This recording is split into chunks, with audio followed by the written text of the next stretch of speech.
গীতাৰ অধ্যায় 18 শ্লোক নম্বৰ 62 ভগৱানে স্বয়ং কৈ আছে যে অৰ্জুন সেই পৰমেশ্বৰৰ শৰণলৈ যোৱা যাৰ কৃপাত পৰম শান্তি আৰু শাশ্বত স্থান অৰ্থাৎ সতলোক প্ৰাপ্ত হ'ব।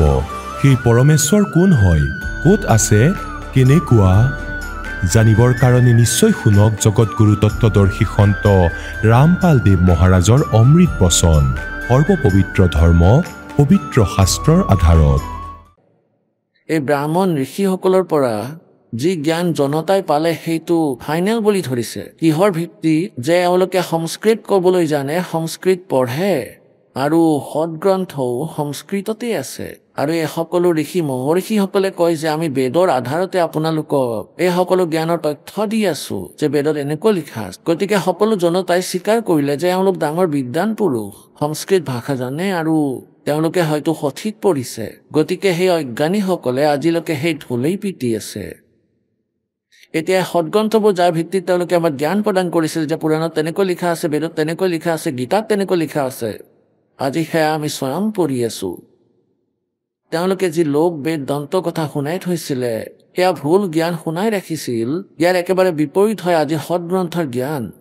গতিকে গীতাৰ অধ্যায় নম্বৰ 44 শ্লোক নম্বৰ 23 আৰু 24 এই নিৰ্ণয় দিয়া আছে যে অৰ্জুন, শাস্ত্ৰবিধি ত্যাগ কৰি যিসকলে ইচ্ছাকৃত আচৰণ কৰে, ইচ্ছাকৃত পূজা কৰে, তেওঁলোকৰ না কোনো সুখ প্ৰাপ্তি হয়, না কোনো গতি হয়, না কোনো সিদ্ধি হয়। গতিকে তোমাৰ বাবে কৰ্তব্য আৰু অকৰ্তব্যৰ ব্যৱস্থাত কোনটো সাধনা কৰিব লাগে, কোনটো কৰিব নালাগে, ইয়াৰ বাবে শাস্ত্ৰই প্ৰমাণ দিব আৰু একোৱেই নুশুনিবা। গতিকে পুণ্যাত্মাসকলে সদগ্ৰন্থবোৰতো দাসে এতিয়া 5-6 বৰ্ষৰ পৰা চাবলৈ আৰম্ভ কৰিছে, 7-8 বছৰৰ পৰা, আৰু প্ৰায় 15 বছৰ আগৰ পৰাই দাসে পৰমাত্মাৰ দ্বাৰা দিয়া এই সচিদানন্দ ঘন ব্ৰহ্মৰ বাণী, যিটো গীতাৰ অধ্যায় নম্বৰ 4 শ্লোক নম্বৰ 32 কৈছে যে সেই ব্ৰাহ্মণে মুখে সচিদানন্দ ঘন ব্ৰহ্মৰ মুখ কমলেৰে উচ্চাৰিত বাণীত সকলো বিস্তাৰিতভাৱে এই সাধনাবোৰৰ যথাৰ্থ জ্ঞানৰ বিষয়ে দিয়া আছে। গতিকে সেই সচিদানন্দ ঘন ব্ৰহ্ম অৰ্থাৎ কবিৰ বাণীৰ পৰা এই দাসে আগতেই জ্ঞান প্ৰাপ্ত কৰিছিলে। সেইটোৰ ভিত্তিতে 15 বছৰ আগতেই এই দাসে কৈ আহিছিলে। এতিয়া এই সদগ্ৰন্থৰ সহজ যুগ আপোনালোকক বুজাবলৈ আমাৰ বাবে এটা যথেষ্ট উপযোগী সিদ্ধ হৈছে। কাৰণ আপোনালোকে যি সদগ্ৰন্থক সঠিক বুলি মানি আহিছে তাতে দেখুওৱা হয় যে ইয়াত এনেকুৱা লিখা আছে, আৰু আপোনালোকে সেয়া স্বীকাৰ কৰি ল'ব। আৰু এতিয়াও যদি নামানে তেন্তে পৰমাত্মাই কৈছে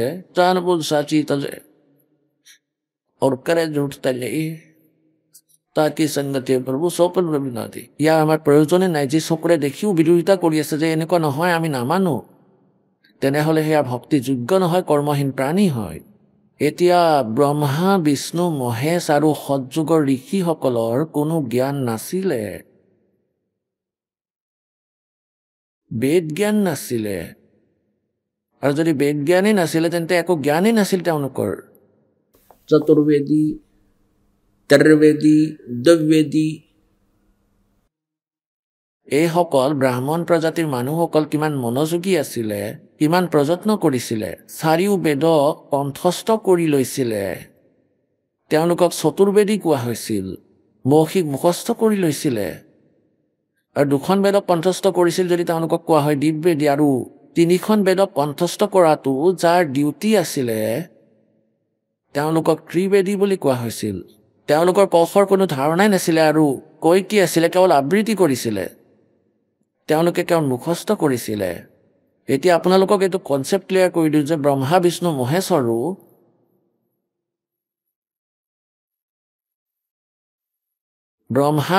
মহেশৰো বেদ জ্ঞান নাছিলে। সৎযুগৰ ঋষি মহৰ্ষি ব্ৰাহ্মণ সকলো বেদ জ্ঞানহীন আছিলে। এতিয়া দেখুৱাওঁ শ্ৰীমদ দেৱী ভাগৱত, সচিত্ৰ মতাটাইপ, গীতা প্ৰেছ, গোৰখপুৰ। ইয়াৰ সম্পাদক কোন হয়? হনুমান প্ৰসাদ পৌদাৰ, শ্ৰীমান লাল গোস্বামী, এই 2জন হয় ইয়াৰ সম্পাদক। এয়া ক'ৰ পৰা ছপোৱা হৈছে, ক'ৰ পৰা প্ৰকাশিত হৈছে? গীতা প্ৰেছ, গোৰখপুৰৰ পৰা। ইয়াৰ 28ৰ পৰা আমি পঢ়িম। প্ৰথম স্কন্ধ 28 পৃষ্ঠা। নাৰদদেৱ আৰু ব্যাসদেৱৰ মাজত কথা বতৰা চলি আছিলে। ব্যাসদেৱে প্ৰশ্ন সোধাত নাৰদদেৱে ক'লে, মহাভাগ ব্যাসদেৱ, আপুনি এই বিষয়ে যিবোৰ সুধি আছে ঠিক সেই প্ৰশ্নই মোৰ দেউতাই ব্ৰহ্মাদেৱে ভগৱান শ্ৰী হৰিক কৰিছিলে, বিষ্ণুদেৱক কৰিছিলে। দেৱা আদিদেৱ, এতিয়া নাৰদদেৱে কি কৈছে, দেৱা আদিদেৱ ভগৱান জগতৰ স্বামী। বিষ্ণুদেৱক সকলো দেৱতাৰ দেৱতা বুলি মানি আছে ব্ৰহ্মাই, আৰু নাৰদ আৰু ব্যাসদেৱে জ্ঞান গ্ৰহণ কৰি আছিলে। আৰু কি কৈছিলে, লক্ষ্মী দেৱী তেওঁৰ সেৱাত উপস্থিত থাকে। 4টা হাত আছে, শংখ চক্ৰ গদা পদ্ম লৈ থাকে, পীতাম্বৰ ধাৰণ কৰিছিলে। শংখ চক্ৰ গদা পদ্ম লৈ থাকে, পীতাম্বৰ ধাৰণ কৰিছিলে, 4খন হাত আছিলে। বক্ষস্থলত শ্ৰী বৎসৰ চিন উজ্বলি থাকে। তেওঁ চৰাচৰ জগতৰ আশ্ৰয়দাতা। নাৰদদেৱে কৈ আছিলে আৰু ব্যাসদেৱে শুনি আছিলে। নাৰদদেৱে এই জ্ঞান ক'ৰ পৰা শুনিছিলে, ব্ৰহ্মাদেৱৰ পৰা। এতিয়া কি কৈ আছে, বিষ্ণুদেৱক কৈ আছে তেওঁ জগত গুৰু। বিষ্ণুদেৱৰ বিষয়ে কৈ আছে তেওঁ জগত গুৰু, দেৱতা সকলোৰো দেৱতা।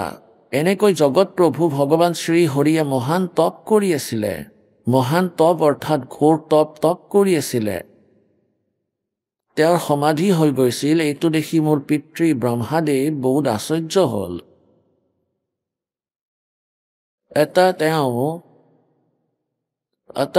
তেওঁৰ পৰা জনাৰ ইচ্ছা প্ৰকাশ কৰিলে। ব্ৰহ্মাদেৱে সুধিলে, প্ৰভু আপুনি দেৱতাসকলৰ অধ্যক্ষ, জগতৰ স্বামী, ভূত ভৱিষ্যত এবং বৰ্তমান সকলো জীৱৰ একমাত্ৰ শাসক। ব্ৰহ্মাদেৱে বিষ্ণুদেৱক সুপ্ৰিম পাৱাৰ বুলি কৈ আছিলে, সকলো দেৱতাৰ দেৱতা। তেনেহলে আপুনি আকৌ কিহৰ তপস্যা কৰি আছে, আৰু কোনজন ভগৱানৰ, কোনজন দেৱতাৰ আৰাধনাত ধ্যানমগ্ন হৈ আছে? মোৰ অসীম আশ্চৰ্য এইটো বিষয়ত হৈ আছে, আপুনি দেৱেশ্বৰ অৰ্থাৎ দেৱতাসকলৰো মালিক। আপুনি দেৱেশ্বৰ এবং গোটেই সংসাৰৰ শাসক। বিষ্ণুদেৱক কুলৰ মালিক বুলি কৈছে ব্ৰহ্মাই। হোৱাৰ পিছতো সমাধি লগাই বহি আছে। এতিয়া বিষ্ণুদেৱে কি উত্তৰ দিলে? ব্ৰহ্মাদেৱৰ বিনীত বচন শুনি ভগৱান শ্ৰী হৰিয়ে তেওঁক ক'বলৈ ধৰিলে, ব্ৰাহ্মণ সাৱধান হৈ শুনক, মই মোৰ মনৰ বিচাৰ ব্যক্ত কৰি আছো। দেৱতা দানৱ মানৱ সকলোৱে এইটো জানে যে তুমি সৃষ্টি কৰা, মই পালন কৰোঁ, আৰু শংকৰে সংহাৰ কৰে। তথাপিও বেদৰ পাৰগামী পুৰুষে নিজৰ যুক্তিৰে এইটো সিদ্ধ কৰে যে সৃষ্টি পালন আৰু সংহাৰ কৰাৰ এই যোগ্যতা যিবোৰ আমি পাইছো, ইয়াৰ অধিষ্ঠাত্ৰী শক্তি দেৱী হয়, অৰ্থাৎ দুৰ্গা। আগলৈ চাওক, তেওঁক কয় সংসাৰত সৃষ্টি কৰিবলৈ তোমাৰ মাজত ৰাজসিক শক্তিৰ সঞ্চাৰ হৈছে। এইটো সিদ্ধ হৈ আছে যে ৰজগুণ ব্ৰহ্মা হয়, আৰু মই সাত্বিক শক্তি পাইছো। ইয়াৰে সিদ্ধ হয় যে বিষ্ণু শতগুণ হয়, আৰু ৰুদ্ৰ তামসিক শক্তিৰ আবিৰ্ভাৱ হৈছে। ইয়াৰে এইটো সিদ্ধ হয় যে মহেশ শিৱ যিয়ে হওক তেওঁ তমোগুণী হয়, তমোগুণীযুক্ত হয়। সেই শক্তিৰ অভাৱত তুমি এই আগলৈ চাওক, সুব্ৰত প্ৰত্যক্ষ আৰু পৰোক্ষ দুয়োটা উদাহৰণে মই তোমাৰ সন্মুখত থৈছো, শুনা। এইটো নিশ্চিত যে সেই শক্তিৰ অধীন হৈ মই প্ৰলয় কালত এই শেষ নাগৰ শয্যাত শুওঁ, আৰু সৃষ্টি কৰাৰ অৱসৰতে মই সজাগ হওঁ। মই সদায় তপ কৰাত ব্যস্ত হৈ থাকো, আৰু এই শক্তিৰ শাসনৰ পৰা কেতিয়াও মুক্ত হ'বলৈ নোৱাৰো। কেতিয়াবা যদি সময় পাওঁ তেন্তে লক্ষ্মীৰ লগত সুখপূৰ্বক সময় কটোৱাৰ সৌভাগ্য প্ৰাপ্ত হয়। মই কেতিয়াবা দানৱৰ লগতো যুদ্ধ কৰিবলগীয়া হয়। অখিল জগতক ভয় দেখুওৱা দৈত্যৰ প্ৰকাণ্ড শৰীৰক শান্ত কৰা মোৰ প্ৰধান কৰ্তব্য। এতিয়া ইয়াত ৰেকৰ্ড ভাঙি পেলালে বিষ্ণুদেৱে নিজৰ জ্ঞানৰ ভিত্তিত। মই সকলো ধৰণে শক্তিৰ অধীন হৈ থাকিবলগীয়া হয়। সেই ভগৱতী শক্তিৰ মই নিৰন্তৰ ধ্যান কৰোঁ। ব্ৰহ্মাদেৱ মোৰ স্পিৰিচুৱেল নলেজত আধ্যাত্মিক জ্ঞানত মই জনাত এই ভগৱতী শক্তিতকৈ অৰ্থাৎ দুৰ্গাতকৈ ডাঙৰ আন কোনো ভগৱান নাই। তেওঁৰ ওপৰত কোনো পৰমাত্মা নাই, তেওঁৰ ওপৰত কোনো দেৱতা নাই। পুণ্যাত্মাসকল, এইটোতো স্পষ্ট হ'ল। ভগৱান বিষ্ণুৱে স্বয়ং স্বীকাৰ কৰি আছে যে মই মহাদুখী। মই সদায় তপ কৰাত, ঘোৰ তপ কৰাত ব্যস্ত হৈ থাকোঁ। এই তপ কৰাৰ পিছত যেতিয়া বেটেৰী চাৰ্জ হৈ যায়, এই কালে নিজ ৰিমোটৰ সৈতে প্ৰেৰিত কৰে যে ৰাক্ষসবোৰৰ সৈতে যুদ্ধ কৰা, কয় যে তেওঁলোকক মৰাটো মোৰ কৰ্তব্যৰ মাজত পৰে। আৰু পুণ্যাত্মাসকল, এইটো বিধান আছে ব্ৰহ্মৰ, যেনেকৈ কৰ্ম কৰিবা তেনেকৈ ফল পাবা। এতিয়া প্ৰথমেতো তপ কৰাটো শাস্ত্ৰ বিৰুদ্ধ সাধনা। তাৰপিছত ইয়াত আকৌ সিদ্ধি শক্তি আহে, ইয়াৰ যোগেদি আকৌ ৰাক্ষসসকলক মৰোৱা হয়। সেয়া বেড একাউণ্টত লিখি দিলে যিমানেই হিংসা কৰিছে, তাৰপিছত তেওঁলোকে মৃত্যুৰ পিছত এই সকলোবোৰ ভুগিবলগীয়া হয়। अब परमात्मा कहते हैं साच कहूं तो जग ना माने, झूठ कही ना जाई हो। ब्रह्मा विष्णु ये शिव जी दुखिया, जिन ये रहा चलाई हो। এতিয়া 550 বছৰ আগতে পৰমাত্মাই এইটো কৈছিলে যে ব্ৰহ্মা বিষ্ণু মহেশো মহাদুখী। তাৰ বিৰোধিতা কৰিছিল সেই মূৰ্খ অজ্ঞানী ঋষি মহৰ্ষিসকলে, যে চোৱা ব্ৰহ্মাকো দুখী বুলি ক'লে, বিষ্ণুকো দুখী বুলি ক'লে, আৰু তেওঁ স্বয়ং ক'বলৈ ধৰিছে। ইতিহাস চাই লওক। বিষ্ণুদেৱৰ অৱতাৰক শ্ৰী ৰামচন্দ্ৰ বুলি মনা হয়। অযোধ্যাত ৰজা দশৰথৰ পুত্ৰ। সুখৰ এটা পলো ব্যতীত হোৱা নাই।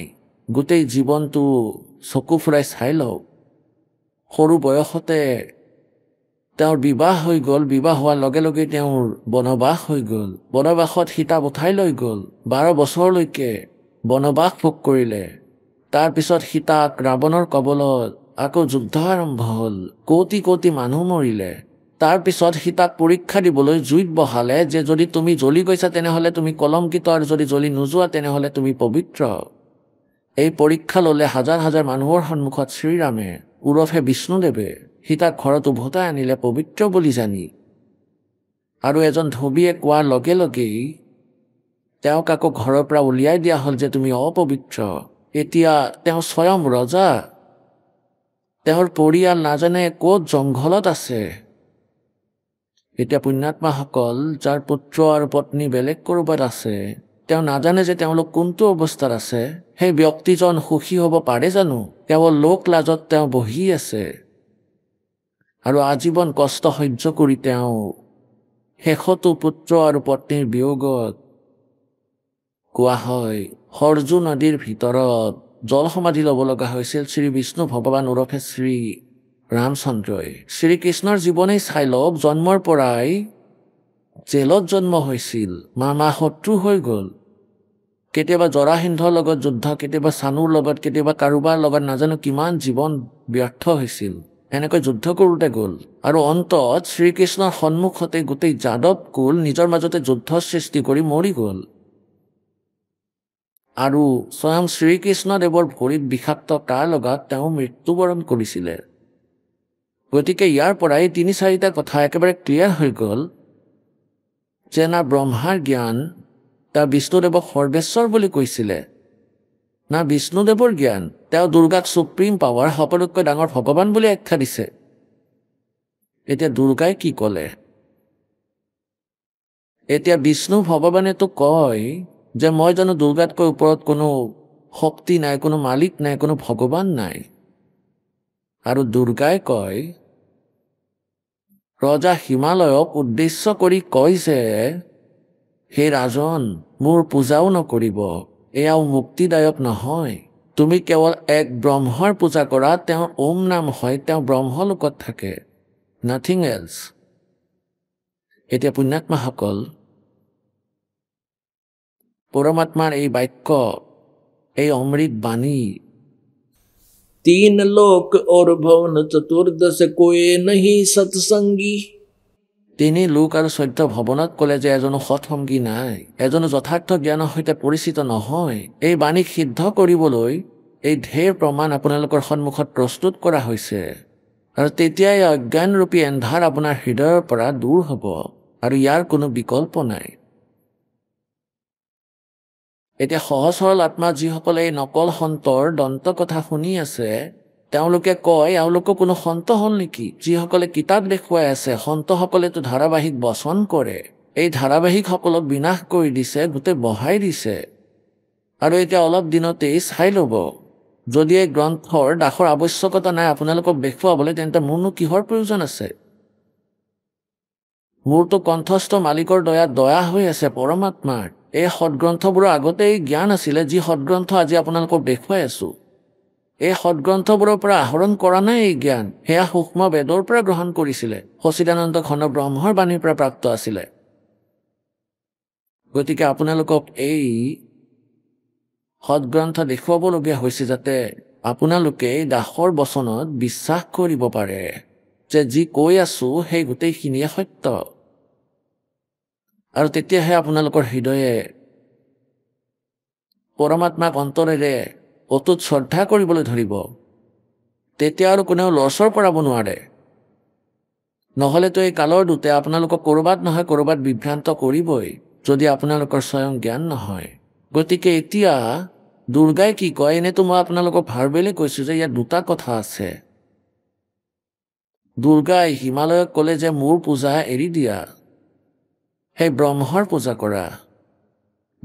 পূজা কৰা তেওঁৰ ওম নাম আছে এতিয়া এই গুণটো গোৱা হয় পূৰ্ণ পৰমাত্মাৰ কাৰণ বেদত এনেকৈ লিখা আছে সেই তৎব্ৰহ্মৰ বিষয়ে ক'লে আৰু সাধনাৰ বিষয়েও ক'লে ওম এই ব্ৰহ্মৰ গতিকে তেওঁ কৈ আছে এই ব্ৰহ্মৰ স্বৰূপ কোনটো সেয়া কওঁ তেওঁ এনেকুৱা তেনেকুৱা তাৰপিছত ক'লে যে তেওঁৰ ওম মন্ত্ৰ আছে আৰু ওম মন্ত্ৰ জপ কৰা আৰু আন সকলোবোৰ কথা এৰি দিয়া অৰ্থাৎ নিজৰ স্তৰকো ক'লে যে মোৰ পূজা নকৰিবা আৰু যাৰ দ্বাৰা তুমি সেই পৰমাত্মাক প্ৰাপ্ত কৰিবা তেওঁ ব্ৰহ্মলোকত থাকে এতিয়া গীতাৰ অধ্যায় নম্বৰ 8 শ্লোক নম্বৰ 16 ক'লে যে ব্ৰহ্মলোক পৰ্যন্তও সকলো জন্ম মৃত্যুৰ মাজতেই আছে পুনৰাবৃত্তিৰ ভিতৰত এতিয়া দাসে ইয়াক ভাৰ্বেলি ক'লে ইয়াক প্ৰমাণিত কৰিবলৈ ইয়াক দেখুৱাব লাগিব নহ'লে ভাৰ্বেলিক কোনেও নামানে আৰু ইয়াক দেখাৰ পাছত পুণ্যাত্মাসকল অৱশ্যেই মানিব এতিয়া চাব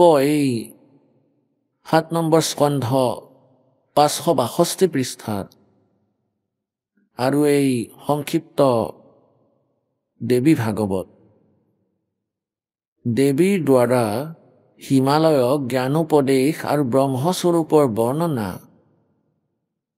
শ্ৰীদেৱীয়ে ক'বলৈ ধৰিলে পৰ্বতৰাজ এতিয়া আমি ইয়াৰ পৰা ল'ম সেই ব্ৰহ্মৰ স্বৰূপ কোনটো এইটো কোৱা হয় যি প্ৰকাশ স্বৰূপ সকলোৰে অত্যন্ত সমীপত স্থিত হৃদয়ৰূপ গুহাত স্থিত হোৱাৰ বাবে গুহাচৰ নামেৰে প্ৰসিদ্ধ মহান পদ অৰ্থাৎ পৰম প্ৰাপ্ত হয় তেওঁ সমস্ত প্ৰজাৰ জ্ঞানৰ ঊৰ্ধত কাৰোৰে বুদ্ধিত আহিবলগীয়া পাত্ৰ নহয় এইটো তুমি জানা যাৰ পৰম প্ৰকাশ ৰূপ আছে যিজন সূক্ষ্মতকৈও অত্যন্ত সূক্ষ্ম য'ত সম্পূৰ্ণ লোক আৰু সেই লোকত নিবাস কৰা প্ৰাণী স্থিত আছে তেওঁৱেই অক্ষৰ ব্ৰহ্ম হয় এতিয়া চাওক এই দুৰ্গাৰ কিমান জ্ঞান আছে ব্ৰহ্মক অক্ষৰ পুৰুষ বুলি কৈ আছে অক্ষৰ পুৰুষ কোৱা বা ব্ৰহ্ম কোৱা অক্ষৰ ব্ৰহ্ম আৰু তেওঁৱেই সকলোৰে প্ৰাণ তেওঁৱেই সকলোৰে বাণী আৰু তেওঁৱেই সকলোৰে মন তেওঁ পৰম সত্য আৰু অমৃত অবিনাশী তত্ত্ব হয় সৌম্য সেই প্ৰাপ্তিৰ যোগ্য লক্ষ্য তুমি প্ৰাপ্ত কৰা মন লগাই তাতে তন্ময় হৈ যোৱা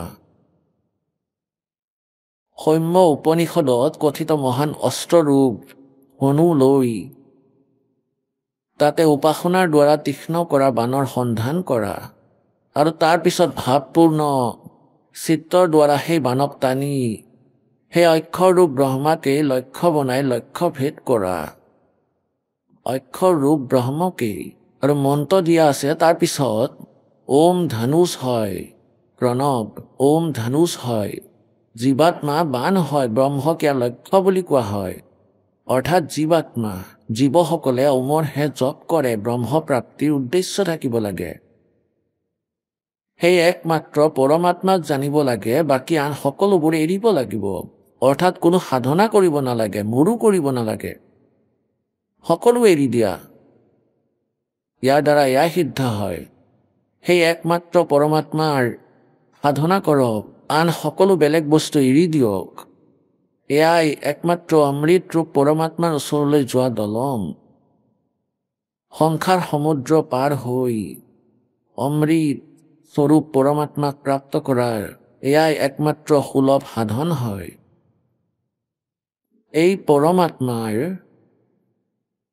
এইটো চাওক, সেই হৃদয়তে বিবিধ ৰূপত প্ৰকট হ'বলগীয়া পৰব্ৰহ্ম সংচৰণ কৰে, অন্তৰ্যামী ৰূপত বৰ্তমান আছে। ইয়াক পৰব্ৰহ্ম বুলি কৈছে, ক'ৰবাত অক্ষৰ ব্ৰহ্ম বুলি কৈছে, তাৰপিছত আকৌ ব্ৰহ্মৰ সাধনাৰ কথা কৈছে। এয়া চাওক, ওম ওম ওমৰ নাম জপ কৰক আৰু ব্ৰহ্মক পোৱা উদ্দেশ্য স্থিৰ কৰক। এতিয়া আছে কাৰোবাৰ জ্ঞান, দুৰ্গাই ক'ৰবাত অক্ষৰ ব্ৰহ্ম কৈ আছে, ক'ৰবাত ব্ৰহ্ম কৈ আছে আৰু ক'ৰবাত পৰব্ৰহ্ম বুলি লিখিছে, আৰু ক'ৰবাত পৰব্ৰহ্ম বুলি কৈছে যে পৰব্ৰহ্ম সকলোৰে হৃদয়ত বহি আছে। এই আত্মাক ওমৰ জপৰ লগত ধ্যান কৰক। ইয়াৰ দ্বাৰা অজ্ঞানময় এন্ধাৰৰ পৰা সদায় দূৰত থকা সংসাৰ সমুদ্ৰৰ সেই পাৰত যিজন ব্ৰহ্ম আছে তেওঁক লাভ কৰিব পাৰিবা। ইয়াত পৰব্ৰহ্ম, ইয়াত অক্ষৰ ব্ৰহ্ম, আৰু ইয়াত আকৌ ব্ৰহ্মক পাই যাবা। ওম নাম জপ কৰি থাকক। পুণ্যাত্মাসকল, এতিয়া আপোনালোকে নিজে নিজে গম পাই যাব কোন কিমান পানী হয়। আৰু এইটো কি কৈছে, এয়া 561 পৃষ্ঠাত, সেই সকলোৰে আত্মা ব্ৰহ্ম, ব্ৰহ্ম লোক ৰূপ দিব্য আকাশত স্থিত হৈ আছে।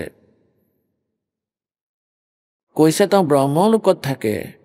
পুণ্যাত্মাসকল, এই ব্ৰহ্মা বিষ্ণু মহেশ্বৰৰ পিতৃ হয়, আৰু তেওঁৱেই কাল হয়। কালৰূপী ব্ৰহ্মও তেওঁৱেই হয়। এতিয়া ইয়াত কনচেপ্ট আৰু অলপ ক্লিয়াৰ কৰিব লাগিব। এই শিৱ পুৰাণত দেখাওঁ, আৰু ব্ৰহ্মা বিষ্ণু আৰু শিৱ এওঁলোক কালৰ পুত্ৰ হয়। চাব শিৱ পুৰাণ, গীতা প্ৰেছ, গোৰখপুৰৰ পৰা প্ৰকাশিত।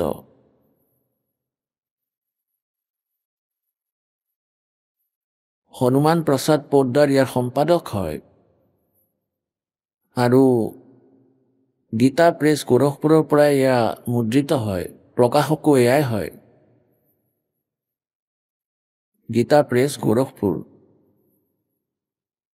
ইয়াত আপোনালোকক দেখাওঁ, এই কালৰ বিষয়ে ব্ৰহ্মাই কৈ আছে নাৰদক।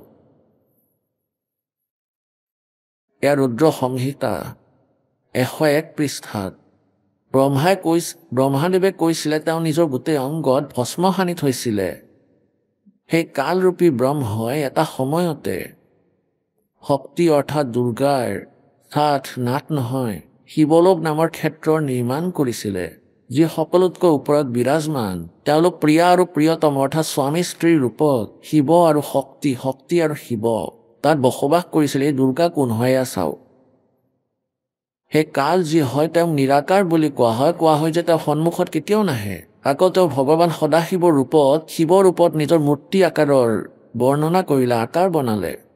তেতিয়া সেই নিৰাকাৰ পৰমাত্মাই নিজৰ লীলা শক্তিৰে নিজৰ বাবে এটা মূৰ্তিৰ কল্পনা কৰিলে, আকাৰ হৈ গ'ল সেই নিৰাকাৰ কাল, আৰু ইয়াত শিৱ ৰূপ ধাৰণ কৰি লৈছিলে। আৰু কোৱা হয় নিজৰ বিগ্ৰহেৰে স্বয়ং এটা স্বৰূপ ভূতা শক্তিৰ সৃষ্টি কৰিছে। নিজৰ শৰীৰৰ পৰা কোৱা হয় যে এজনী তিৰোতা উলিয়ালে এই কালে, এই ব্ৰহ্মৰ পেটৰ পৰা পৰমাত্মাই উলিয়াইছিলে, কালৰ পেটৰ পৰা দুৰ্গা। আৰু সেই ওলাই অহা মহিলাগৰাকী কোন? তেওঁক প্ৰকৃতি, ত্ৰিদেৱ জননী, সৰ্বেশ্বৰী, তিনি দেৱতাৰ মা, নিত্য আৰু মূল কাৰণ বুলি কোৱা হয়। সদাশিৱৰ দ্বাৰা প্ৰকট হোৱা সেই শক্তিৰ 8টা ভুজা আছে, অৰ্থাৎ তেওঁ দুৰ্গা আৰু কালৰ পত্নী। আৰু ইয়াত বৰ্ণনাটো, এয়াতো আপোনালোকে 101 পঢ়িলে, এয়া ৰুদ্ৰ সংহিতা, এতিয়া আপোনালোকে 101 পঢ়ি আছে। তেওঁ নিজৰ গোটেই অংগতে ভস্ম সানি ৰাখিছিলে সেই কালৰূপী ব্ৰহ্মই। কাল বুলিও ক'ব পাৰা, ব্ৰহ্ম বুলিও ক'ব পাৰা, সদাশিৱ বুলি কোৱা। এটা সেই কালৰূপ শিৱৰূপ ধাৰণ কৰি লয়। সেই কালৰূপী ব্ৰহ্মই একেটা সময়ত শক্তিৰ দ্বাৰা শিৱলোক নামৰ ক্ষেত্ৰৰ নিৰ্মাণ কৰিছে। সেই উত্তম ক্ষেত্ৰ কাশী বুলি কোৱা হয়। তেওঁলোকে প্ৰিয়া আৰু প্ৰিয়তম অৰ্থাৎ স্বামী স্ত্ৰীৰ ৰূপত শক্তি আৰু শিৱ, দুৰ্গা আৰু কাল যি পৰমানন্দ স্বৰূপ হয় সেই মনোৰম ক্ষেত্ৰত বসবাস কৰিছিলে। এয়া ৰুদ্ৰ সংহিতা 101 পৃষ্ঠাত। ব্ৰহ্মাদেৱে কয় যে তেওঁ নিজৰ গোটেই অংগত ভস্ম সানি ৰাখিছিলে। সেই কালৰূপী ব্ৰহ্মই এটা সময়তে শক্তি অৰ্থাৎ দুৰ্গাৰ স্থাত নাট নহয় শিৱলোক নামৰ ক্ষেত্ৰ নিৰ্মাণ কৰিছে, যি সকলোতকৈ ওপৰত বিৰাজমান। তেওঁলোকে প্ৰিয়া আৰু প্ৰিয়তম অৰ্থাৎ স্বামী স্ত্ৰীৰ ৰূপত শিৱ আৰু শক্তি, শক্তি আৰু শিৱ তাত বসবাস কৰিছিলে। এই দুৰ্গা কোন হয় ইয়াত চাব। সেই কালতটো নিৰাকাৰ মনা হয়। কোৱা হয় কাল কেতিয়াও সন্মুখত নাহে, তাৰপিছত তেওঁ সদাশিৱ ভগৱান শিৱৰ ৰূপত নিজৰ মূৰ্তি আকাৰৰ বৰ্ণনা কৰিলে, আকাৰ বনাই ল'লে। তেতিয়া সেই নিৰাকাৰ পৰমাত্মাই নিজৰ লীলা শক্তিৰে নিজৰ বাবে এটা মূৰ্তিৰ কল্পনা কৰিলে, সাকাৰ হৈ গ'ল সেই নিৰাকাৰ কাল, আৰু ইয়াত শিৱ ৰূপ ধাৰণ কৰি ল'লে। আৰু কোৱা হয় নিজৰ বিগ্ৰহেৰে স্বয়মে এটা স্বৰূপভূতা শক্তিৰ সৃষ্টি কৰিছে। এগৰাকী মহিলাৰ সৃষ্টি কৰিলে কালে। এই ব্ৰহ্মাৰ পেটৰ পৰা পৰমাত্মাই ওলাইছিল, কালৰ পেটৰ পৰা দুৰ্গা। আৰু সেই ওলোৱা মহিলাগৰাকী কোন হয়? তেওঁক প্ৰকৃতি, ত্ৰিদেৱ জননী, সৰ্বেশ্বৰী, তিনি দেৱতাসকলৰ মা, নিত্য আৰু মূল কাৰণ বুলিও কোৱা হয়। সদাশিৱৰ দ্বাৰা প্ৰকট হোৱা সেই শক্তিৰ 8টা পূজা আছে, অৰ্থাৎ তেওঁ দুৰ্গা আৰু কালৰ পত্নী। এতিয়া ইয়াত বৰ্ণনা এয়া আপোনালোকে 100ত পঢ়িছে, এয়া সেই ৰুদ্ৰ সংহিতা। এতিয়া আপোনালোকে 101ত পঢ়ি আছে। তেওঁ নিজৰ গোটেই অংগতে ভস্ম সানি লৈছিলে সেই কালৰূপী ব্ৰহ্মই। কাল বুলিও ক'ব পাৰা, ব্ৰহ্ম বুলিও ক'ব পাৰা, সদাশিৱ বুলি কোৱা। এটা সেই কালৰূপ শিৱৰূপ ধাৰণ কৰি লয়। সেই কালৰূপী ব্ৰহ্মই একেটা সময়ত শক্তিৰ দ্বাৰা শিৱলোক নামৰ ক্ষেত্ৰ নিৰ্মাণ কৰিছে। সেই উত্তম ক্ষেত্ৰ কাশী বুলি কোৱা হয়। তেওঁলোকে প্ৰিয়া আৰু প্ৰিয়তম অৰ্থাৎ স্বামী স্ত্ৰীৰ ৰূপত শক্তি আৰু শিৱ, দুৰ্গা আৰু কাল যি পৰমানন্দ স্বৰূপ হয় সেই মনোৰম ক্ষেত্ৰত বসবাস কৰিছিল। দেৱৰ্ষি এসময়ত সেই আনন্দ বনত ভ্ৰমণ কৰি থাকোঁতে শিৱা আৰু শিৱৰ মনত, দুৰ্গা আৰু কালৰ মনত ইচ্ছাৰ সৃষ্টি হৈছিল যে আন কোনো পুৰুষৰ সৃষ্টি কৰিব, অৰ্থাৎ কোনো পুত্ৰৰ সৃষ্টি কৰিব লাগে, যাৰ ওপৰত এই সৃষ্টি সঞ্চালনাৰ মহান ভাৰ গতাই আমি দুয়ো কেৱল কাশী থাকি স্ব-ইচ্ছানুসাৰে বিচৰণ কৰিম আৰু নিৰ্বাহ ধাৰণ কৰিম। এনেকৈ নিশ্চিত কৰি শক্তি সহিত সৰ্বব্যাপী পৰমেশ্বৰ শিৱই এই উপমা অনুবাদ কৰ্তাই দি আছে।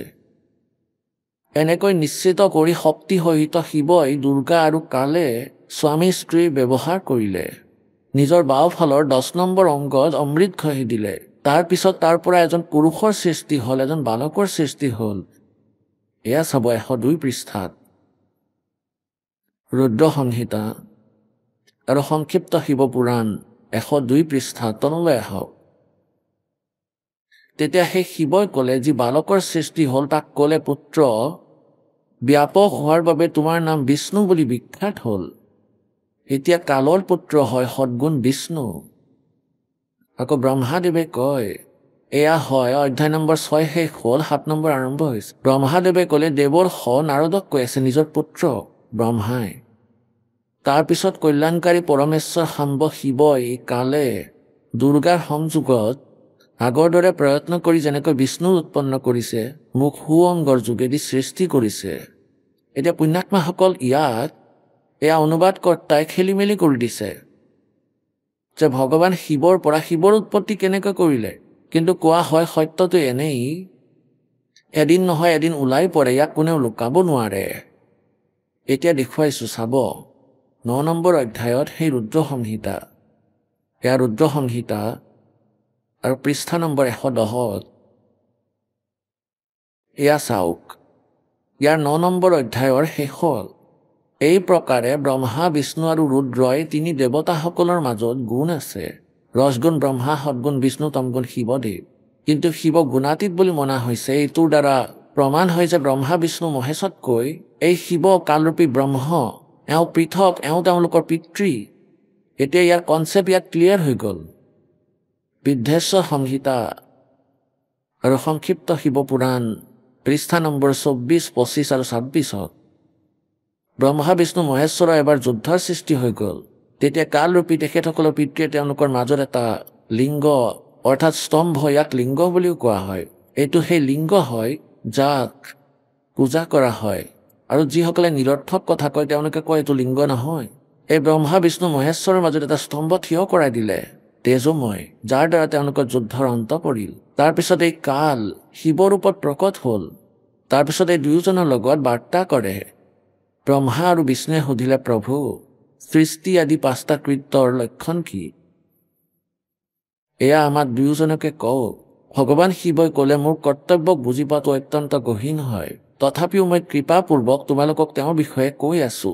এতিয়া ইয়ালৈ আহক। এয়া আপোনালোকে 24 পৃষ্ঠাত দেখিছে আৰু 25ত পঢ়িছে। এয়া এতিয়া পুনৰ 26ত পঢ়িম। ইয়াত তলৰ ফালে চাওক। এতিয়া এই কালে ব্ৰহ্মা আৰু বিষ্ণুক কৈছে, পুত্ৰ, তোমালোক দুয়োজনে মোক প্ৰসন্ন কৰি মই পৰমেশ্বৰৰ পৰা সৃষ্টি আৰু স্থিতি নামৰ 2 কৃত্য প্ৰাপ্ত কৰিছা। একেদৰে মোৰ বিভূতি স্বৰূপ মোৰ দৰেই ৰুদ্ৰ আৰু মহেশ ৰে, এয়া মই নহয়, এয়া ৰে, 2 অন্য কৃত্য, অন্য উত্তম কৃত্য সংহাৰ আৰু তিৰুভাৱ। ঠিক একেদৰে মোৰ বিভূতি স্বৰূপ ৰুদ্ৰ আৰু মহেশ্বৰে 2 অন্য উত্তম কৃত্য সংহাৰ আৰু তিৰুভাৱ মোৰ পৰা প্ৰাপ্ত কৰিছে। এতিয়া স্পষ্ট হৈ গ'ল যে ব্ৰহ্মা বিষ্ণু সুকীয়া, ৰুদ্ৰ আৰু মহেশ্বৰ সুকীয়া। এওঁ মহেশ, এওঁ কালৰ পুত্ৰ, তমগুণী, আৰু এই কালেই 11জন ৰুদ্ৰ উৎপত্তি কৰিছে। 11-10 ৰুদ্ৰ হ'লে 10জন ৰুদ্ৰৰ মুৰব্বী, আৰু ইয়াৰ ওপৰতো এওঁই কণ্ট্ৰলাৰ, কালৰ পুত্ৰ। গতিকে আমাৰ যি কনচেপ্ট বুজিবলগীয়া আছে, ক্লিয়াৰ কৰিবলগীয়া আছে, যে এয়া কাল হ'ল ব্ৰহ্মা বিষ্ণু মহেশ্বৰৰ পিতা, আৰু এওঁ ব্ৰহ্মা বিষ্ণু মহেশ্বৰৰ পৰা সুকীয়া ভিন্ন, ইতি সিদ্ধম। আৰু এয়া কি বুলি কৈছে যে মোৰ ওম নাম আছে। মই পূৰ্বকালত নিজৰ স্বৰূপভূত মন্ত্ৰৰ উপদেশ কৰিছিলোঁ, যি মন্ত্ৰ ওমকাৰ নামেৰে প্ৰসিদ্ধ, অৰ্থাৎ মোৰ ওম মন্ত্ৰ আছে। এয়া মংগলকাৰী মন্ত্ৰ। পোনপ্ৰথমে মোৰ মুখৰ পৰা ওমকাৰ, ওম উচ্চাৰণ হৈছিল, যি মন্ত্ৰই মোৰ স্বৰূপ প্ৰকাশ কৰে। ওমকাৰ বাচক আৰু মই বাচ্য। এই মন্ত্ৰ মোৰেই স্বৰূপ। প্ৰতিদিনাই ওমকাৰৰ নিৰন্তন স্মৰণ কৰিলে সদায় মোৰেই স্মৰণ কৰা হয়। এতিয়া এইটো বিষয় স্পষ্ট কৰিছে যে মোৰ উত্তৰৱৰ্তী মুখৰ পৰা অকাৰ, পশ্চিম মুখৰ পৰা উকাৰ, আৰু দক্ষিণ মুখৰ পৰা মকাৰ, আৰু পূৰ্বৱৰ্তী মুখৰ পৰা বিন্দুৰ, আৰু মধ্যৱৰ্তী মুখৰ পৰা নাদ প্ৰকট হৈছে। এতিয়া ইয়াত অ, উ, ম এই 3টা আখৰ আছে, আৰু এই ওপৰত ন উচ্চাৰণ, এয়া বিন্দু। গতিকে এই 5টা অৱয়ব যোগ হৈ এটা শব্দ হৈছে। এই আটাইবোৰ অৱয়ৱেৰে এনেকৈ 5টা অৱয়ব যুক্ত হৈ ওমকাৰৰ বিস্তাৰ হৈছে। এই সকলো অৱয়ৱেৰে একীভূত হৈ এই প্ৰণৱ ওম নামক এটা অক্ষৰ সৃষ্টি হৈছে। আৰু ইয়াত যি লিখা আছে ওম নমঃ শিৱায় বুলি, এয়া ইহঁতে ফিকা চিয়াহীৰে লিখিছে, এয়া ভুল। এয়া ওম নমঃ শিৱায় নহয়, এয়া পঞ্চাক্ষৰ মন্ত্ৰ। ইয়াৰ বিষয়ে প্ৰথমেই কৈছে যে এই 5টাৰে এই 5 অৱয়ব যোগ হৈ ইয়াৰ পৰাই পঞ্চাক্ষৰ মন্ত্ৰ উৎপত্তি হৈছে। এইটোৱে হ'ল পঞ্চাক্ষৰ মন্ত্ৰ, আৰু উৎপত্তি হ'বলৈ কি আছে? আৰু এইটোৱে পঞ্চাক্ষৰ মন্ত্ৰ, এয়া মূল মন্ত্ৰ। এতিয়া পুণ্যাত্মাসকল, এই মন্ত্ৰ কিহঁতে ওম নমঃ শিৱায় বনাই দিলে? এইটো পঞ্চাক্ষৰ মন্ত্ৰ। অকাৰ, মকাৰ, উকাৰ এই বিষয়ে প্ৰথমেই ক'লো। এতিয়ালৈকে আমি হিন্দী অনুবাদ পঢ়ি আছিলো, ওম নমঃ শিৱায় গাই আছিলো, এয়া মূল সংস্কৃতত নাই। এতিয়া আমি ইয়াৰ পৰা এই কথাষাৰ ল'ম যে ব্ৰহ্মা বিষ্ণু মহেশ্বৰৰ পিতাই ব্ৰহ্ম, আৰু ওম হ'ল তেওঁৰ মন্ত্ৰ, এওঁ কাল। এতিয়া গীতাত আহোঁ। শ্ৰীমদ ভাগৱত গীতাৰ অধ্যায় নম্বৰ 8 শ্লোক নম্বৰ 13ত এয়া গীতাৰ জ্ঞান প্ৰদান কৰি আছে শ্ৰীকৃষ্ণৰ ভিতৰত প্ৰৱেশ কৰি বিষ্ণুৰ ভিতৰত। আৰু এওঁ কৈ আছে যে মোৰ কেৱল এটা ওম মন্ত্ৰ আছে, ওম ইতি একাক্ষৰম, অধ্যায় 8 13 নম্বৰ শ্লোকত। ओम इति एकाक्षरम ब्रह्म व्यवहारण माम अनुस्मरण ये पर्याति तदन्तेहम सयाति परमाम गतिम। মোৰ ব্ৰহ্মৰ এক ওম অক্ষৰ আছে, ইয়াৰ উচ্চাৰণ কৰি কৰি যিয়ে শৰীৰ এৰি যায়, এই মন্ত্ৰ স্মৰণ কৰি শৰীৰ এৰি যায় আৰু ইয়াক উচ্চাৰণ কৰি স্মৰণ কৰিব লাগে, তেতিয়া মোৰ পৰা অৰ্থাৎ ওমৰ পৰা পোৱা লাভ প্ৰাপ্ত হয়। তেওঁ কলৈ যায়? ব্ৰহ্মলোকত। আৰু 8 নম্বৰ অধ্যায় 16 নম্বৰ শ্লোকৰ গীতাত কোৱা হৈছে যে ব্ৰহ্মলোকৰ অন্তৰ্গত সকলো প্ৰাণীও পুনৰাবৃত্তিত আছে, অৰ্থাৎ জন্ম মৃত্যু হয়। গীতাৰ জ্ঞানদাতাই কৈছে 4ৰ্থ অধ্যায়ৰ 5 নম্বৰ শ্লোকত আৰু 9 নম্বৰত, অৰ্জুন তোমাৰ আৰু মোৰ বহুত জন্ম হৈছে, তুমি নাজানা কিন্তু মই জানো, মোৰ জন্ম আৰু কৰ্ম দিব্য। 2য় অধ্যায়ৰ গীতাৰ 12 নম্বৰ মন্ত্ৰত স্পষ্ট কৰিছে যে অৰ্জুন, তুমি আৰু মই আগতেও জন্মিছিলো, আগলৈও জন্মি থাকিম। এয়া নাভাবিবা যে আমি কেৱল বৰ্তমানতে আছো। ইয়াৰ পৰা সিদ্ধ হৈ গল যে গীতাৰ জ্ঞানদাতাই ব্ৰহ্মও নাশবান। তেওঁ কি বুলি কৈছে যে যদি তুমি পূৰ্ণ মুক্তি বিচাৰা, গীতাৰ অধ্যায় নম্বৰ 15 শ্লোক নম্বৰ 1 পৰা 4 স্পষ্ট কৰিছে যে তত্ত্বদৰ্শী সন্ত সেইজন হ'ব যিয়ে এই ওলোটাকৈ ওলমি থকা সংসাৰৰূপী বৃক্ষৰ বিষয়ে ভালদৰে জানে, আটাইবোৰ বিষয়ে জানে, বেদবিদ। তাৰ পিছত সেই পৰমেশ্বৰৰ পৰম পদক বিচাৰিব লাগে, য'ত যোৱাৰ পিছত পুনৰাই কেতিয়াও সংসাৰলৈ উভতি নাহে, অৰ্থাৎ তেওঁ পূৰ্ণ মুক্তি প্ৰাপ্ত কৰে।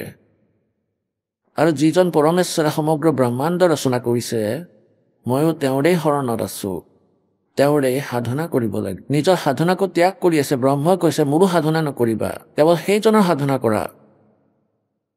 সেয়েহে হে অৰ্জুন 18 নম্বৰ অধ্যায়ৰ 62 নম্বৰ শ্লোকত কৈছে যে তুমি সৰ্বভাৱেৰে সেই পৰমেশ্বৰৰ শৰণলৈ যোৱা, তেওঁৰ কৃপাৰে তুমি পৰম শান্তি আৰু সনাতন পৰম ধাম প্ৰাপ্ত কৰিবা।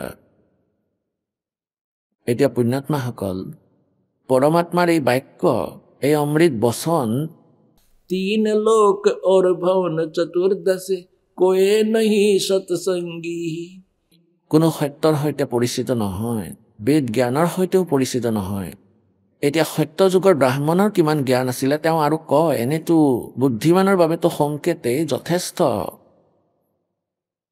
যিহেতু ব্ৰহ্মাৰ জ্ঞান নাই, তেওঁ বিষ্ণুক সৰ্বেশ্বৰ বুলি কয়। বিষ্ণুৰো জ্ঞান নাই, গতিকে দুৰ্গাক সৰ্বেশ্বৰ বুলি কৈছে। দুৰ্গাৰো জ্ঞান নাই, গতিকে ব্ৰহ্মক সৰ্বেশ্বৰ বুলি কৈছে। আৰু ব্ৰহ্মাই কৈছে যে সেই পৰমেশ্বৰটো আন কোনোবাহে তেওঁৰ সাধনা কৰা। তেওঁৰ বিষয়ে ব্ৰহ্মৰ জ্ঞান নাই। তেওঁ 4ৰ্থ অধ্যায়ৰ 36 নম্বৰ শ্লোকত গীতাত কৈছে যে সেই জ্ঞান, যি 4ৰ্থ অধ্যায়ৰ 32 নম্বৰ শ্লোকত গীতাত সচিদানন্দ ঘন ব্ৰহ্মৰ বাণী, যি যথাৰ্থ জ্ঞান আছে, সেই তত্ত্বজ্ঞান, আপুনি সেই তত্ত্বজ্ঞান বুজিবলৈ সেই তত্ত্বদৰ্শী সন্তৰ ওচৰলৈ যাওক। তেওঁ ক'ব ইয়াৰ পৰা প্ৰমাণিত যে ব্ৰহ্মৰো কমপ্লিট নলেজ নাই, তেওঁ আধ্যাত্মিক জ্ঞানৰ সৈতে সম্পূৰ্ণ পৰিচিত নহয়। গতিকে ইমানখিনি ইংগিতেই যথেষ্ট পুণ্যাত্মাসকলৰ বাবে। তথাপিও সত্য যুগৰ ব্ৰাহ্মণ, এই ব্যাসদেৱ আৰু বশিষ্ঠদেৱ আৰু বিশ্বামিত্ৰই, মাৰ্কণ্ডেয়, ভাৰদ্বাজ, এওঁলোক সকলো আহিব। এওঁলোকৰ জ্ঞানস্তৰ একেটাই, কাৰণ এওঁলোকে ব্ৰহ্মাৰ পৰা জ্ঞান প্ৰাপ্ত কৰিছে। চাওক শ্ৰীমদ দেৱী ভাগৱত, সেই দুৰ্গা পুৰাণ, গীতা প্ৰেছ, গোৰখপুৰৰ পৰা প্ৰকাশিত। সম্পাদক হনুমান প্ৰসাদ পোদ্দাৰ, শ্ৰীমনলাল গোস্বামী। প্ৰকাশক এবং মুদ্ৰক হ'ল গীতা প্ৰেছ, গোৰখপুৰৰ পৰা প্ৰকাশিত হৈছে এইখন। ইয়াৰ 414 পৃষ্ঠাত আপোনালোকক দেখুৱাইছো। এয়া চাওক, ষষ্ঠ স্কন্ধ 414 পৃষ্ঠা। জন্মে জয়ে সুধিছে, মহাভাগ কোন যুগত ধৰ্মৰ স্বৰূপ কেনেকুৱা? এই সম্পূৰ্ণ বিষয়টো বিশেষভাৱে কোৱাৰ কৃপা কৰক। তেতিয়া ব্যাসদেৱে ক'বলৈ ধৰিলে, জ্ঞান ৰাজন, এয়া নিশ্চিত যে সত্য যুগৰ ব্ৰাহ্মণসকল বেদৰ পূৰ্ণ বিদ্বান আছিল। চাব, বেদৰ পূৰ্ণ বিদ্বানসকলৰ অমৃত বচন, তেওঁলোকৰ দ্বাৰা নিৰন্তৰ ভগৱতী জগদম্বা অৰ্থাৎ দুৰ্গাৰ আৰাধনা হয়। ভগৱতী দৰ্শন কৰিবলৈ তেওঁলোকৰ মন সদায় ব্যাকুল হৈ থাকে। প্ৰত্যেক গাঁৱতে শক্তি মন্দিৰ নিৰ্মাণ হওক। এই বিষয়ে তেওঁলোকৰ মনত প্ৰচুৰ উৎসুকতা আছিল। আহি গ'ল অন্ত, সত্যযুগৰ ব্ৰাহ্মণৰ অন্ত আহি গ'ল। তেওঁলোকে দুৰ্গাৰ ভক্তি কৰিছিল, তেওঁৰে দৰ্শন কৰিব বিচাৰিছিল। আৰু বেদৰ ক'তো দুৰ্গাৰ উপাসনাৰ কথা উল্লেখ নাই, না গীতাত ক'ৰবাত ইয়াৰ বৰ্ণনা আছে। গতিকে এওঁলোকে শাস্ত্ৰবিধি ত্যাগ কৰি মনৰ মতে আচৰণ কৰিছিলে। আৰু এওঁলোকৰ বেদৰ জ্ঞান নাছিলে। বেদৰ জ্ঞান থাকিলে এওঁলোকে এনেকুৱা ব্যৰ্থ প্ৰযত্ন কৰিলেহেঁতেন নে? দুৰ্গাৰ পূজা কৰিলেহেঁতেন নে? দুৰ্গাই কৈ ওম জপ কৰা, সেই ব্ৰহ্মৰ সাধনা কৰা, আন সকলো এৰি দিয়া। এতিয়া এয়া চাওক, ধৰ্মৰ এই স্থিতি ত্ৰেতাতো আছিলে, কিন্তু কিছু হ্ৰাস পাইছিল। সত্যযুগত যেনেকুৱা স্থিতি আছিল সেয়া দ্বাপৰত বিশেষভাৱে কমি গৈছিল। ৰাজন, ব্যাসদেৱে কৈ আছে, ৰাজন, সেই প্ৰাচীন যুগত সত্যযুগ ত্ৰেতা দ্বাপৰত যিসকলক অসুৰ বুলি গণ্য কৰা হৈছিল, কলি যুগত সিহঁতক ব্ৰাহ্মণ বুলি গণ্য কৰা হয়। কাৰণ আজিকালি ব্ৰাহ্মণসকলে প্ৰায় ভণ্ডামি কৰাত তৎপৰ হৈ থাকে, আনৰ সৈতে প্ৰবঞ্চনা কৰা, মিছা কথা কোৱা আৰু বৈদিক ধৰ্মকৰ্মৰ পৰা বিৰত থকা কলি যুগৰ ব্ৰাহ্মণৰ স্বাভাৱিক গুণ হৈ পৰিছে। এতিয়া পুণ্যাত্মাসকল, সকলো ইতিহাস আপোনালোকৰ সন্মুখত আছে। না বিষ্ণুদেৱৰ বেদ জ্ঞান আছিল, না ব্ৰহ্মাদেৱৰ আছিল, আৰু না দুৰ্গাৰ কমপ্লিট জ্ঞান আছিল, আৰু না ব্ৰহ্মৰ পূৰ্ণ জ্ঞান আছিল। এতিয়া পৰমাত্মাই কি কৈছে? 3 लोक और भवन चतुर्दश कोई नहीं सत्संगी। এতিয়া পুণ্যাত্মাসকল, আমি প্ৰথমে এই সিদ্ধান্ত ল'ব লাগিব যে সঠিক সাধনা কোনটো, ভুল সাধনা কোনটো, আৰু কোনটো জ্ঞান সঠিক, কোনটো আধ্যাত্মিক জ্ঞান কমপ্লিট। যি জ্ঞান আপোনালোকৰ ওচৰত প্ৰথমে আছিল, সেই জ্ঞানৰ কথা আপোনালোকে জানে। আৰু আমাৰ সদগ্ৰন্থই যি জ্ঞানৰ কথা কৈছে, সেই জ্ঞান ফাইনেল হয়। ইয়াৰ আধাৰতে চলিলে মুক্তি সম্ভৱ, সেই আধাৰতে সুখ হ'ব।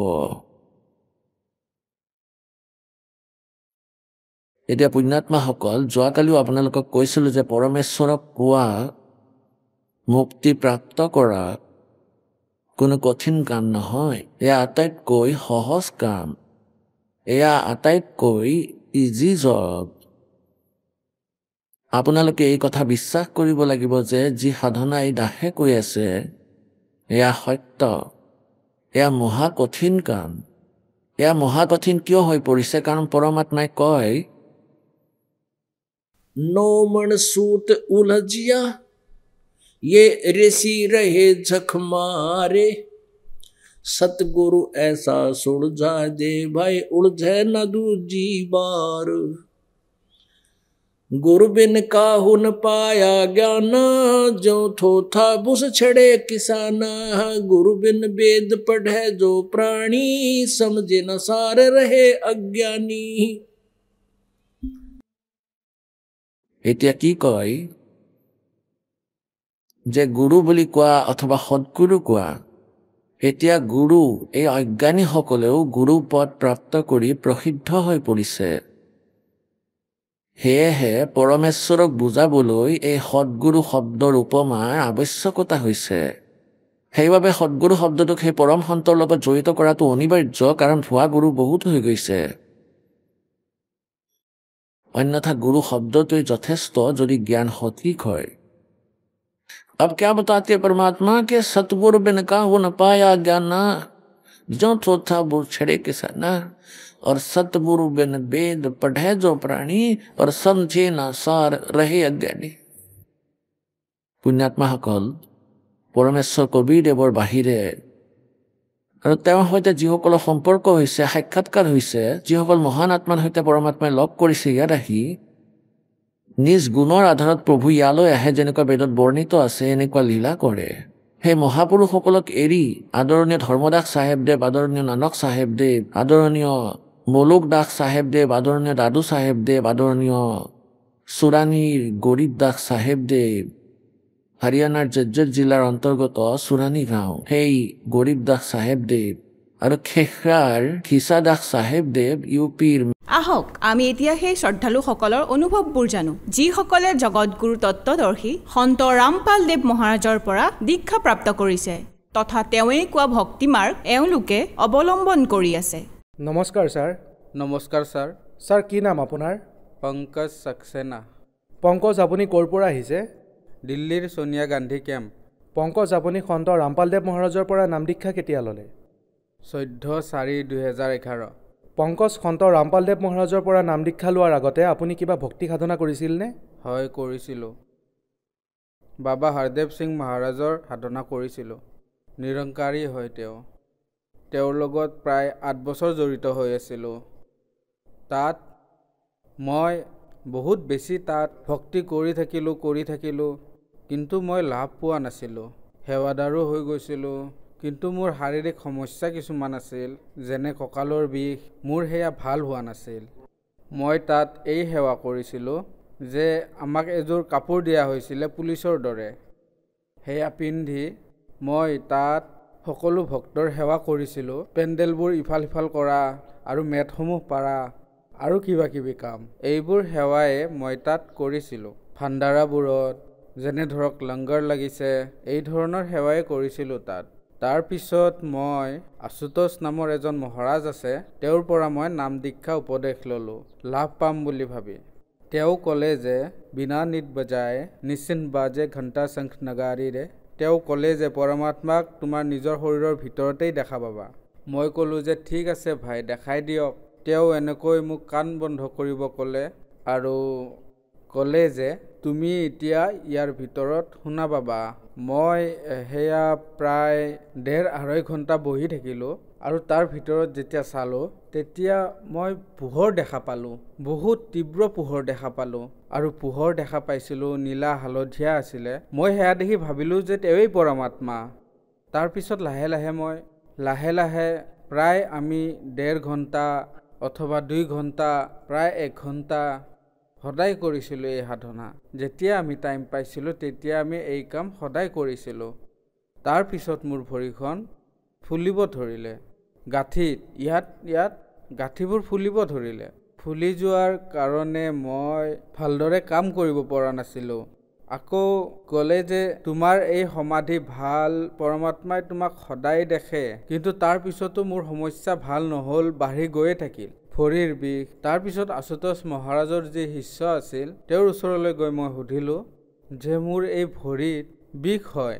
ক'লে যে লাহে লাহে সকলো ঠিক হৈ যাব, কেৱল ভগৱানৰ সমাধি কৰা ভালদৰে। মোৰ চকুতো বিষ হ'বলৈ ধৰিছিলে, পানী ওলাব ধৰিছিলে, ইমান বিষ হৈছিলে। চকু এনেকৈ বন্ধ কৰি যেতিয়া মই তেওঁক চাইছিলোঁ, তাৰপিছত কি হ'ল ছাৰ, মই লাহে লাহে বহুত চিন্তাত পৰিব ধৰিলোঁ, কাণেৰেও কম শুনিব ধৰিলোঁ।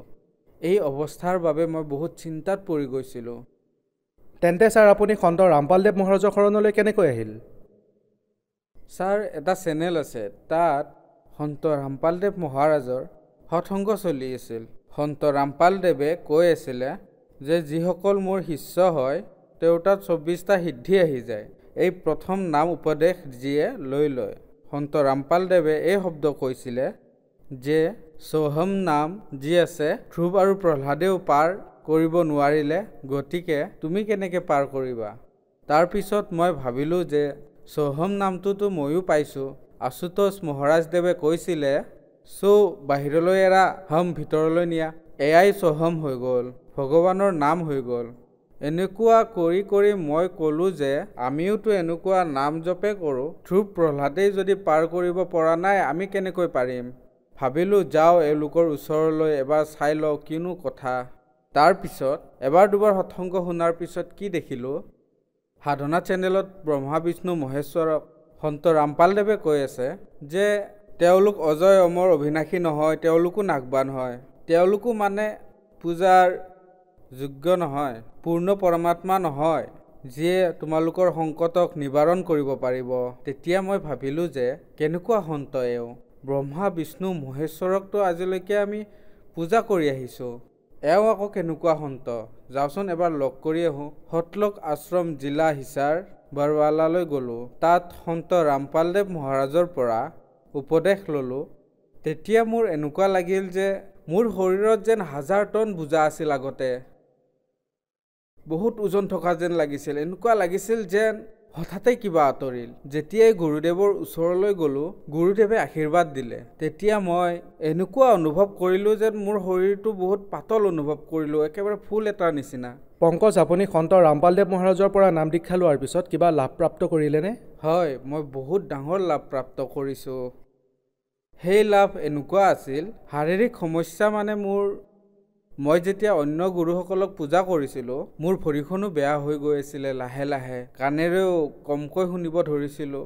পিঠিৰ ৰাজহাড়ডালো মোৰ বহুত বিষ কৰিব ধৰিলে।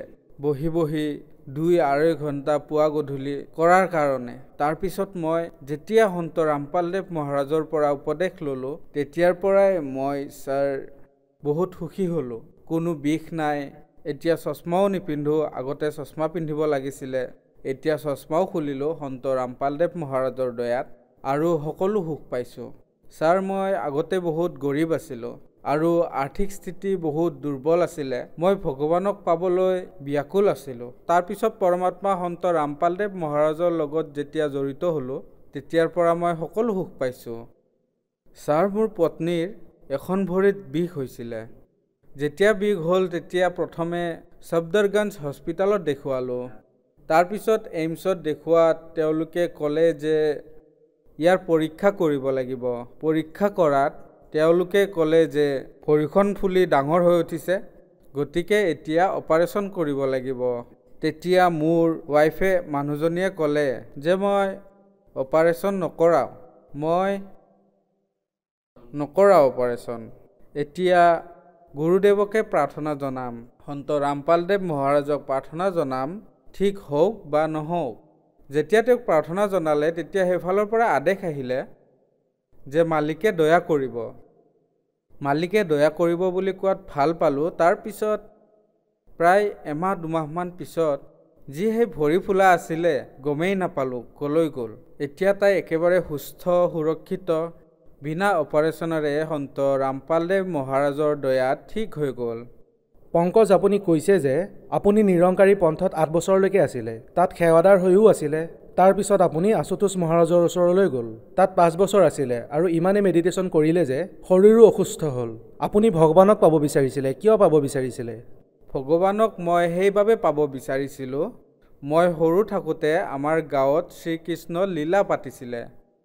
যেতিয়া চাইছিলোঁ তাত কৃষ্ণৰ গুৰুদেৱ দুৰ্ভাষা ঋষি হৈছিলে, তেতিয়া ভাবিছিলোঁ এওঁ ভগৱানেনে? কৃষ্ণ যদি ভগৱানেই, তেওঁ যদি গুৰু বনাবলগীয়া হৈছে, তেন্তে আমি কিয় হ'ব নালাগিব? আমিতো একেবাৰে সাধাৰণহে।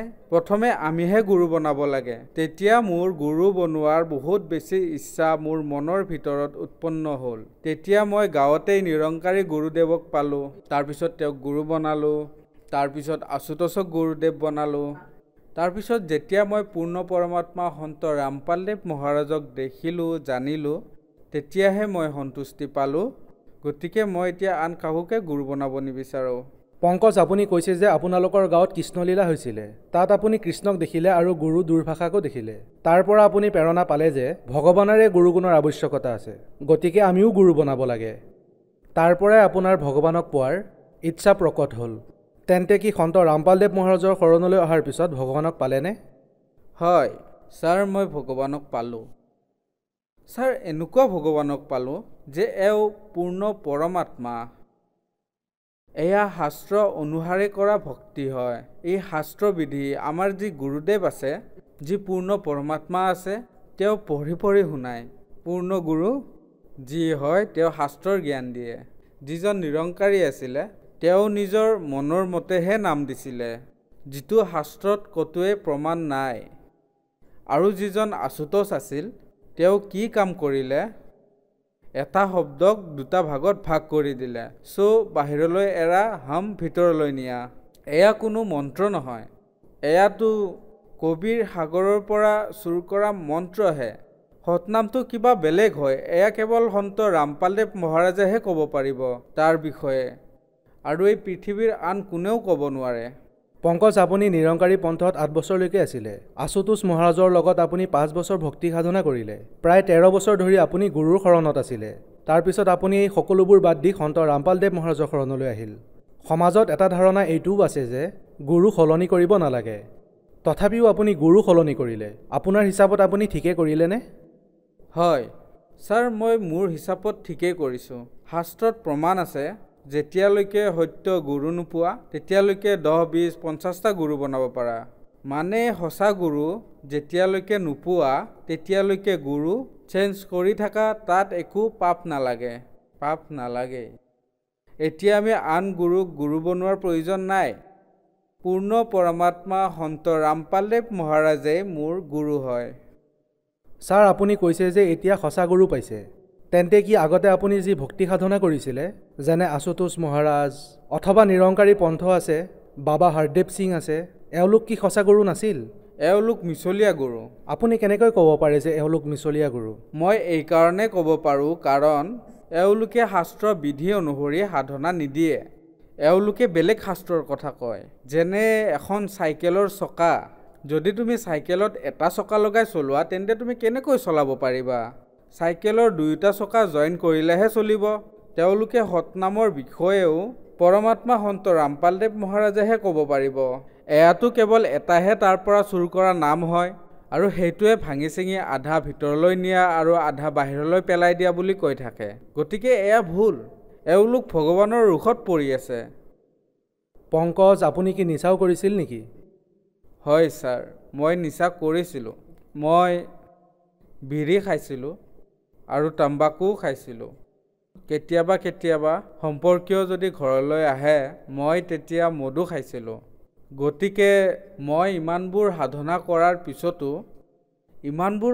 পিছতো এৰিব পৰা নাছিলোঁ মই কেইবাবাৰো শপত খাইছিলোঁ গুৰু নিৰংকাৰীৰ মই কৈছিলোঁ যে মোৰ এই তাম্বাকু খোৱা অভ্যাসটো এৰাই দিয়ক মই এৰিব পৰা নাছিলোঁ মনে মনে হ'লেও খাইছিলোঁ নিৰংকাৰী বাবাজনে দিয়া মন্ত্ৰটোৰ জপো কৰিছিলোঁ মই তথাপিও এৰিব পৰা নাছিলোঁ নিৰংকাৰীত কৈছিলে যে তুহি নিৰংকাৰ মে তেৰি সেনা মেনু বক্সলো এয়া শাস্ত্ৰৰ ভিতৰত ক'তো প্ৰমাণ নাই এই যি মন্ত্ৰ আমাক দিয়া হৈছিলে যে তুহি নিৰংকাৰ মে তেৰি সেনা মেনু বক্সলো এয়াতো ছাৰ এক প্ৰকাৰে ভগৱানৰ এয়া কয় যে আৰাধনা ছাৰ আপুনি কৈছে যে আপুনি নিৰংকাৰী পন্থত আছিল আৰু নিচা এৰিব বিচাৰিছিল কিন্তু এৰিব পৰা নাছিল তেন্তে কি নিৰংকাৰী পন্থত নিচা কৰাটো এলাও আছিল নেকি হয় এলাও আছিল তাত মাংস খোৱাও এলাও আছিল কোৱা হয়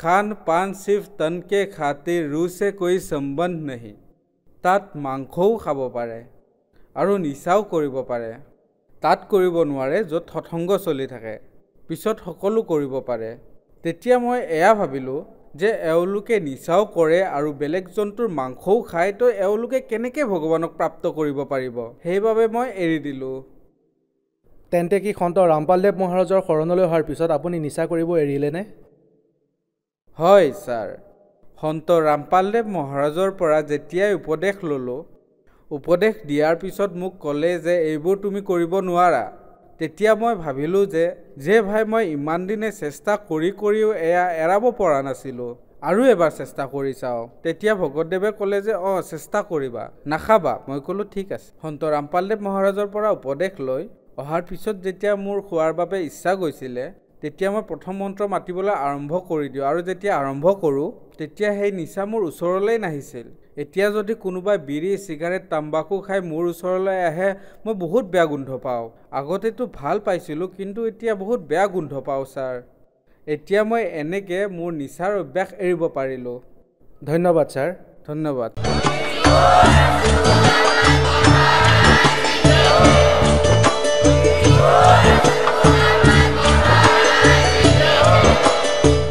আপুনি শুনি আছিলে জগতগুৰু তত্ত্বদৰ্শী সন্ত ৰামপালদেৱ মহাৰাজৰ মংগল প্ৰবচন অধিক জানিবৰ বাবে ভিজিট কৰক আমাৰ ৱেবছাইট www.jagatgururampalji.org সন্ত ৰামপালদেৱ মহাৰাজৰ শুভ আশীৰ্বাদত সমগ্ৰ বিশ্বতে 500তকৈও অধিক নাম দীক্ষা কেন্দ্ৰ আছে য'ত সন্ত ৰামপালদেৱ মহাৰাজৰ দ্বাৰা বিনামূলীয়া নাম দীক্ষা দি থকা হৈছে আপোনাৰ নিকটৱৰ্তী নাম দীক্ষা কেন্দ্ৰৰ ঠিকনা জানিবলৈ সম্পৰ্ক কৰক 8222880541